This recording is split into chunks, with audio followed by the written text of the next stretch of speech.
Minasan, konnichiwa. God bless you po sa inyong lahat at welcome po sa Lesson 19. Ang ating pong gagamitin sa Lesson 19 na conjugation ng verb ay manggagaling po sa verb ta form. Kaya ina-advise ko po na sana napag-aralan ninyo at napanood yung video po tungkol sa pagkuha ng verb ta form. Ang una po nating pattern sa Lesson 19 ay verb ta form kotoga arimas. Ang ibig sabihin po ng pattern na ito, basahin po natin. This sentence pattern is used in referring to something which one has experienced in the past. Ito po yung gagamitin nating pattern kapag sasabihin po natin na naranasan or na-experience na po natin yung isang bagay. Example na po tayo. Basahin pong muli natin ang ating pattern. Verb ta form kotoga arimas. Ang ibig sabihin sa Tagalog, kapag magta-translate tayo, pwedeng naka or naranasan. Alin man po sa dalawa. Ang una po nating example ay Nihon e ikimasu, pupunta sa Japan. Gagawin po natin siyang nakapunta na ako sa Japan or nakapunta na sa Japan. Sulat po natin ito. Nihon e. Tapos yung ikimasu po, gagawin po natin siyang verb ta form. Yung ikimasu, kikilalanin po natin ito kung group 1, group 2, or group 3. Itong ikimasu po, ito po ay group 1. Special po siya ng group 1. Kapag ikimasu, kukunin mo ang ta form, matik po na ita na po siya. Ita. Nihon e ita. Tapos lagay na po natin yung ating pattern. Kotoga arimas. Basahin po natin. Nihon e ita kotoga arimas. Ibig sabihin, nakapunta na sa Japan or nakapunta na ako sa Japan. Kung gusto nyong ilagay dito sa unahan yung watashi wa, wala naman pong problema. Example pa po tayo. Osake o nomimasu. Iinom ng alak. Gawin po natin siyang naranasan ko nang uminom ng alak.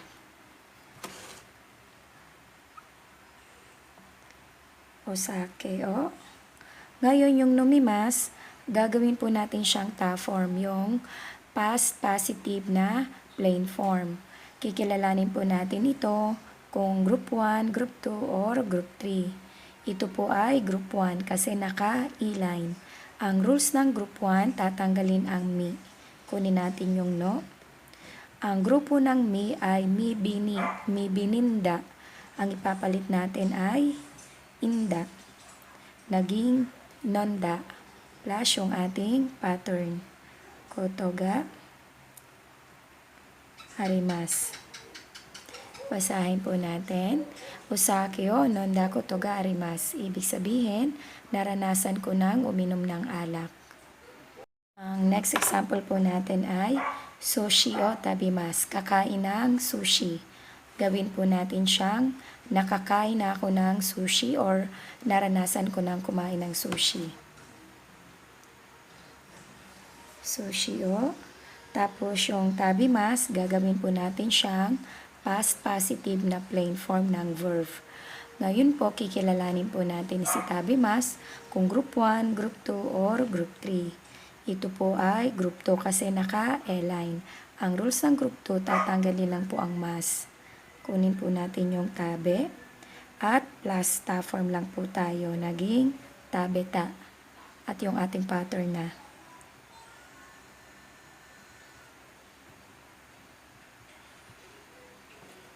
Basahin po natin. Sushi o tabita kotoga arimas. Nakakain na ako ng sushi or naranasan ko ng kumain ng sushi. Ang next example po natin ay Nihon ryori o tabimasu. Kakain ng Japanese food. Ngayon po, gagawin po natin siyang hindi ko pa naranasan kumain ng Japanese food or hindi pa ako nakakain ng Japanese food. Gagawin po natin itong negative.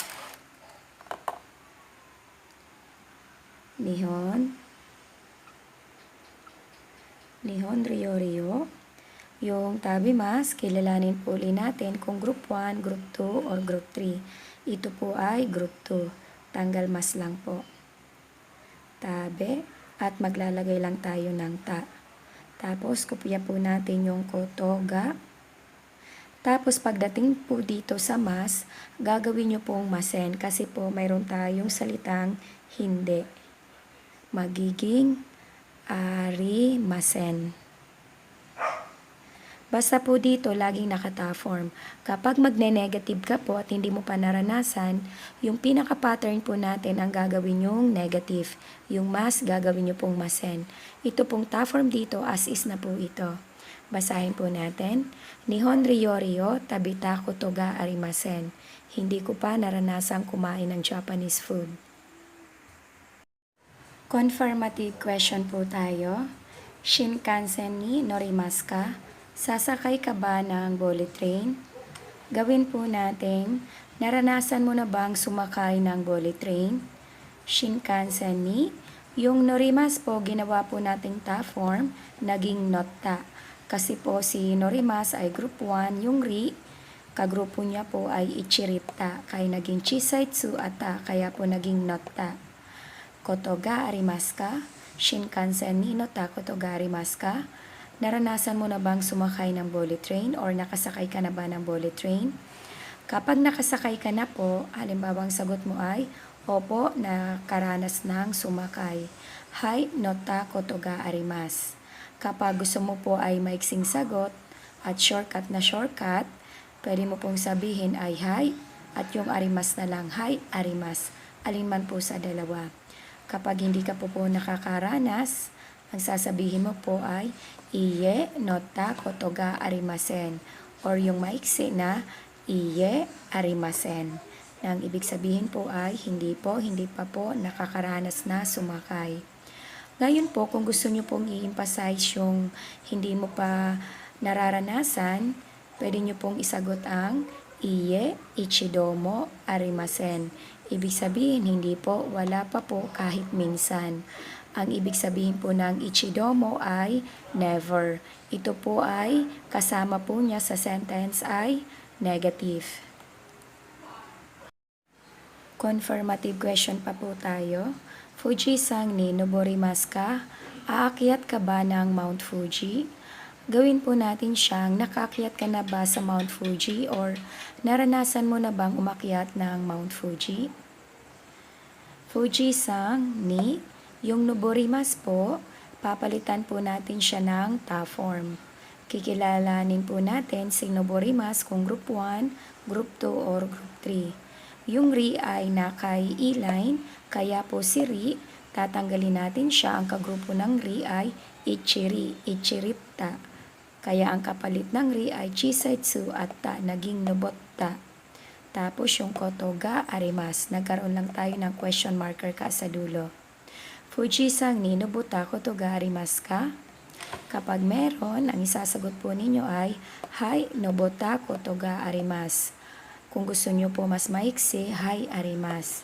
Ngayon po, kung gusto nyo simulan hanggang dito sa unahan, wala pong problema. Ang ibig sabihin po nito ay, opo, nakaakyat na po. Kapag wala pa po at hindi pa, sasabihin nyo ay, iye nobota kotoga arimasen. Nakamasen lang po. Yung maiksi ay iye arimasen. Ibig sabihin, hindi pa po nakakaakyat or hindi pa nararanasang umakyat.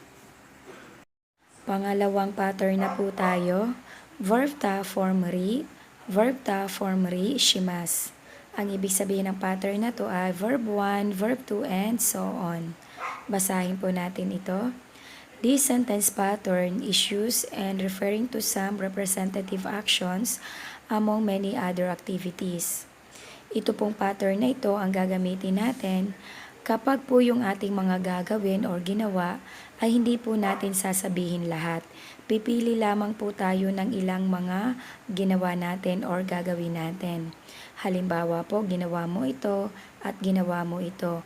Ang magiging dulo niya at kung ano-ano pa. At the tense of this sentence pattern is shown at the end of the sentence. Yung dulo po natin, siya po ang magdadala sa sentence natin kung present tense or past tense po siya. Pwede rin pong ang dulo natin ay madugtungan pa ng iba pa pong sentence pattern. Kung naalala nyo po yung verb form, yung at ng verb, iniisa-isa niya po yung magkakasunod yung ginawa or gagawin. Ito po hindi, pipili ka lang po ng ilan. Ang katulad po ng verb tari ay ang ya. Yung ya po natin, kung naalala nyo, ang ibig sabihin po nito ay at. Ang ina-at po nito ay noun. Ito pong at na ito na ya, pumipili lang po siya ng ilang items, hindi po niya nilalahat ang magiging dulo niya at kung ano-ano pa. Magkatulad po sila, kaya lang po ito po ay kay verb, ito naman po ay kay noun. Example po tayo, Heiyao soji shimasu, maglilinis ng room. Sentaku shimasu, maglalaba. Gawin po natin siyang bukas ay maglilinis ng room, maglalaba at kung ano-ano pa. Meron po tayong topic, ang topic natin ay bukas.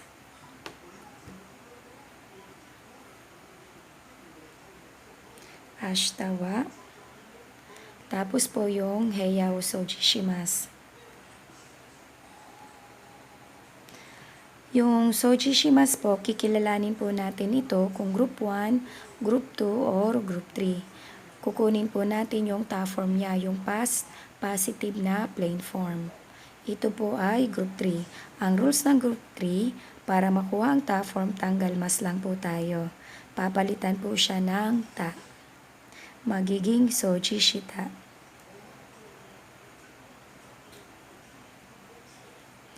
Ito na po siya. Yung kapalit ng mas ay ta. Soji shita. At ilagay na po natin yung pattern nating ri. Pagkatapos po, yung ating sentaku shimasu, kikilalanin uli natin kung group 1, group 2, or group 3. Kukunin din po natin yung kanyang ta form. Ito po ay group 3. Tanggal mas po uli. Sentaku shi, ang kapalit ng mas ay ta. Naging sentaku shita. Dahil bukas pa naman po, ibig sabihin present tense. Kukunin po natin yung ri at yung shimasu. Basahin po natin. Ashita wa heiyao soji shitari, sentaku shitari shimasu. Ibig sabihin, bukas ay maglilinis ng room, maglalaba, at kung ano-ano pa. Next example po tayo. Mainichi nihongo benkyou shinakereba narimasen. Araw-araw dapat mag-aral ng nihongo. Kanji o oboy nakereba narimasen. Dapat magsaulo ng kanji. Ang nakereba narimasen ay nanggaling po siya sa lesson 17. Ngayon po, gagawin po natin siyang araw-araw dapat mag-aral ng nihongo. Dapat magsaulo ng kanji at kung ano-ano pa. Translate po natin. Kunin natin yung nasa taas. Mainichi nihongo o yung benkyou shinakereba narimasen, hahanapin po natin yung verb niya. Gagawin po natin verb ta form. Ang verb niya ay hanggang kay benkyou shi. Kasi po yung nakereba narimasen ay sentence pattern po ito. Ngayon po, itong benkyou shi, kikilalanin natin kung group 1, group 2, or group 3. Ito po ay group 3. Ang rules ng group 3, tanggal mas at ta lang po tayo. Kaya ang benkyou shi magiging benkyou shita.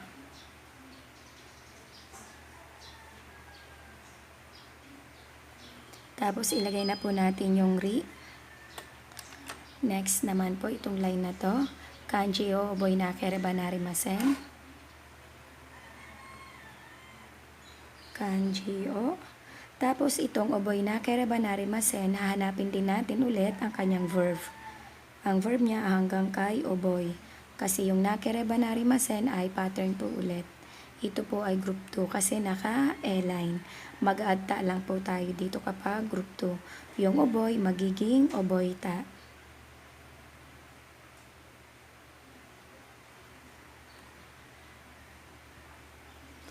Tapos po, ilagay na po natin yung ri. At yung shi. Yung shi po, hindi po mawawala yung mga ri at itong shi.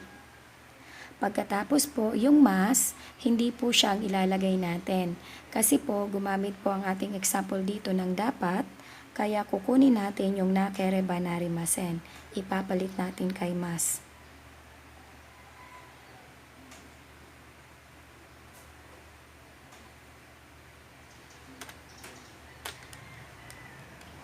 Basahin po natin. Mainichi, Nihongo, Benkyo Shitari, Kanji o Oboitari, Shinakereba Narimasen. Ibig sabihin, araw-araw, dapat mag-aral ng Nihongo, dapat magsaulo ng Kanji, at kung ano-ano pa. Yung atin pong dito, yung pinaka-pattern po natin ay nakereba narimasen. Kahit po ang nakereba narimasen ay dito lamang nakadugtong sa last form natin, ibig sabihin po yung buong sentence niya dapat pong gawin. Magiging nakereba narimasen din po ang ibig sabihin nito or dapat din pong gawin. Next example po tayo. Kino de pato de kaimono shimashita. Ibig sabihin, kahapon namili sa department store. Meron po tayong adverb time dito pero hindi po natin siya ginawang topic. Next po, eiga o mimashita, nanood ng movie. Gagawin po natin siyang kahapon namili sa department store, nanood ng movie at kung ano-ano pa.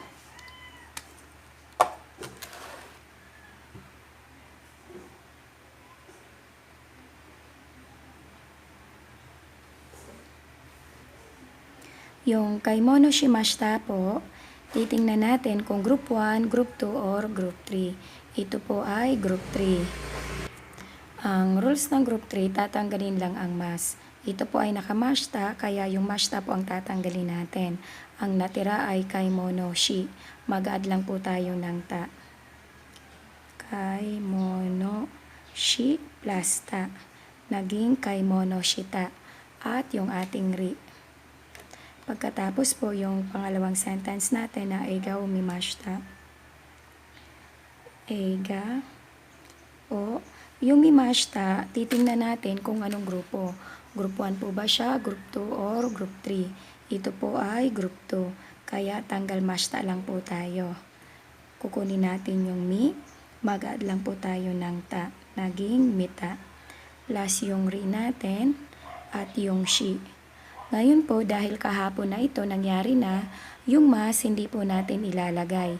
Papalitan po natin ito ng formula para sa past tense. Kukunin po natin yung mashita.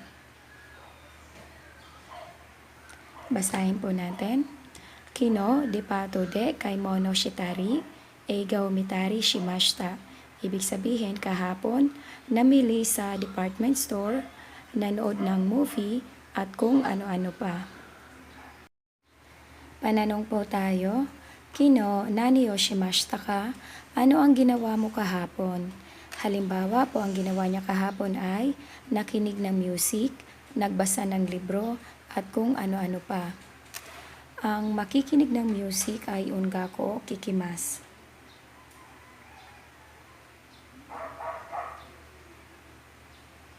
Tapos po yung kikimas, gagawin po natin itong past positive na plain form.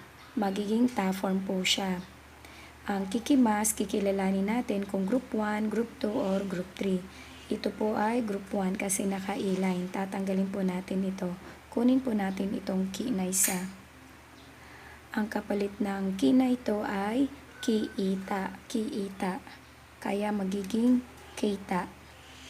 Tapos, lagay na po natin yung ri. Pagkatapos, yung magbabasa ng libro ay hon o yumimas.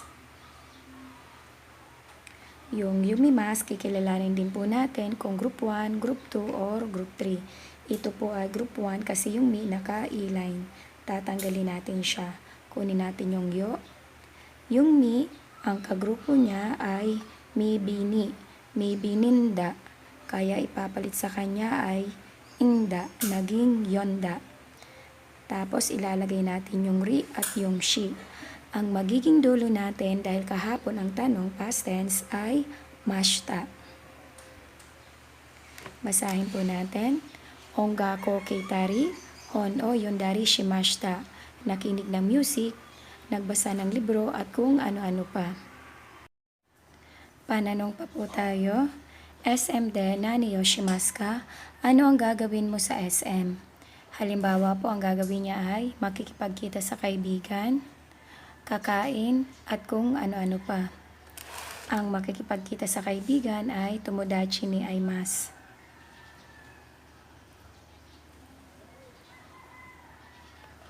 Yung aimasu, kilalanin po natin kung group 1, group 2, or group 3.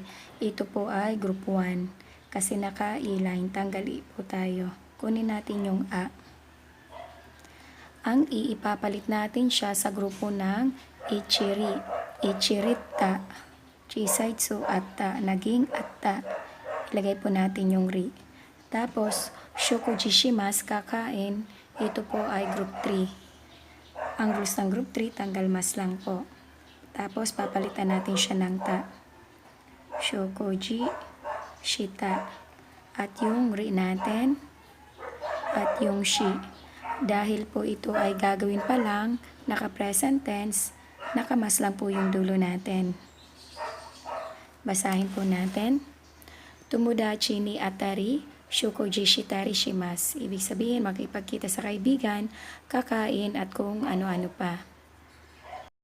Pattern number 3 at number 4 na po tayo. Ang pattern number 3 po natin, dito po ay i-adjective. Kaya lang po, tatanggalin yung i, yung dulo ng i-adjective. Tapos, susundan po siya ng ku narimas. Ang pang-apat nating pattern ay na-adjective and noun. Lalagyan po natin siya ng ni narimas. Ang ibig sabihin po ng pattern na ito ay become or magiging. Yung mas po natin, pwede rin po siyang mabago. Pwede rin po ito maging past tense, pwede rin po maging type form at kung ano-ano pa. Ang narimas daw po indicates a change of state. Ito lamang po ay nagpapahiwatig ng pagbabago po ng estado kung ano po yung tinutukoy natin dito.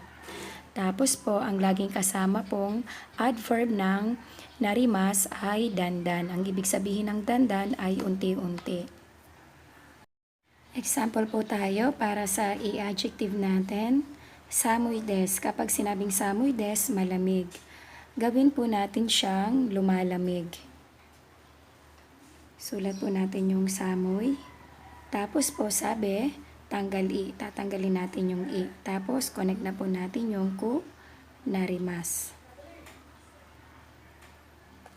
Ibig sabihin po ay lumalamig po. Samu ku narimas. Next po ay kuray des. Pag sinabing kuray ay madilim po. Gawin po natin siyang dumilim na or naging madilim na. Kura, tanggal i. Lagay natin yung ku. Yung mas, gagawin po nating mashta. Kasi dumilim na po or naging madilim na. Kurako narimashita, dumilim na. Example pa po tayo. Kyo wa atsui desu. Ngayon ay mainit po. Gawin po natin siyang ngayon ay magiging mainit po. Kyo wa atsu. Yung i tatanggalin natin. Lagay natin yung ku narimasu. Kyo wa atsuko narimasu. Next example po natin. Korai desu, madilim. Uchi ni kairitai desu or uchi e kairitai desu. Gustong umuwi sa bahay.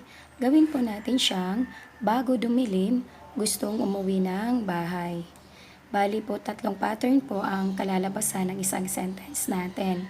Na andito yung bago, tapos yung dumilim or magiging madilim, at yung want natin. Translate natin. Ang kuray, magiging kura. Tanggalin natin yung i. Tapos, lagay po natin yung ku.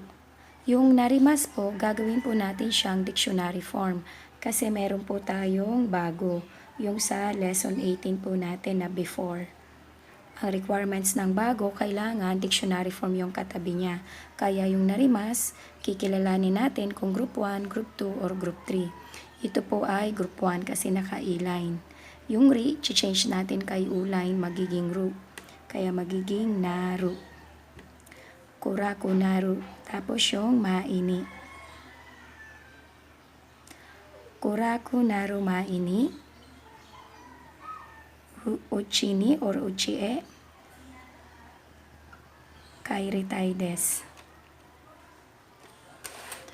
Kuraku narumaini, uchi ni kairitai desu. Bago dumilim, gustong umuwi ng bahay. Next po natin ay ashita wa samu kunai desu. Bukas ay hindi po malamig. Gagawin po natin siyang bukas ay hindi magiging malamig po. Ashita wa, yung samu kunai, kukunin lang natin yung i-adjective niya. Samu lang po, natanggal na po yung i. Tapos yung ku. Yung narimas, yung mas po gagawin nating negative kasi meron pong word na hindi. Magiging narimasen. Ashita wa samu ko narimasen. Pattern number 4 na po tayo. Ang pattern number 4 po natin ay na-adjective or noun. Alima po sa dalawa ang ilalagay nyo dito. Susundan po siya ng ni narimas. Yung mas po, pwede po siyang mapalitan, pwede maging past tense at kung ano-ano pa. Example po tayo, Jozu desu, magaling po. Gawin po natin siyang unti-unting gumagaling. Mayroon po siyang kasamang adverb. Ang adverb na kasama niya ay dandan. Tapos yung Jozu. Yung des, hindi na po natin ilalagay yung pinaka po niya. Sulat na po natin yung ni narimas. Basahin po natin. Dandan jozo ni narimas. Unti-unting gumagaling. Next example po natin ay ano restauran wa yomei desu. Ang restaurant na yon ay famous po. Gawin po natin siyang ang restaurant na yon ay naging famous. Ano restauran wa yomei. Ang yomei po, ito po ay na-adjective. Naka-align po ito. Tapos ni narimashita kasi naging na po siya. Naging na, kaya naka-mashita po tayo. Ano restauran wa yomei ni narimashita. Example pa po tayo. Kim sang wa nihongo ga jozu desu. Si Kim ay magaling mag-nihongo. Gawin po nating si Kim ay naging magaling sa nihongo or si Kim ay gumaling sa nihongo. Kim sang wa nihongo ga jozu. Yung des, hindi na po natin isasama. Ilagay po natin ang ni. Kasi gumaling na siya, naging magaling na po. Kaya ni narimashita po ang ilalagay natin dito. Basahin po natin. Kim sang wa nihongo ga jozu ni narimashita. Ang next example po natin ay noun. Ang this year po ay Kotoshi. Ang 29 years old po ay Nijo Kyusai. Gawin po natin, this year ako ay magiging 29 years old po. Kotoshi. Watashi wa Nijo Kyusai ni narimasu. Kotoshi, watashi wa Nijo Kyusai ni narimasu. Pananong po tayo. Shorai, nani ni naritai desu ka? Ano ang gusto mong maging sa future? Or sa future, ano ang gusto mong maging? May binigay po akong mga ilang halimbawa po rito. Basahin po natin. Engineer ni naritai desu. Gusto kong maging engineer. Kasho ni naritai desu. Gusto kong maging singer. Or okanimochi ni naritai desu. Gusto kong maging mayaman.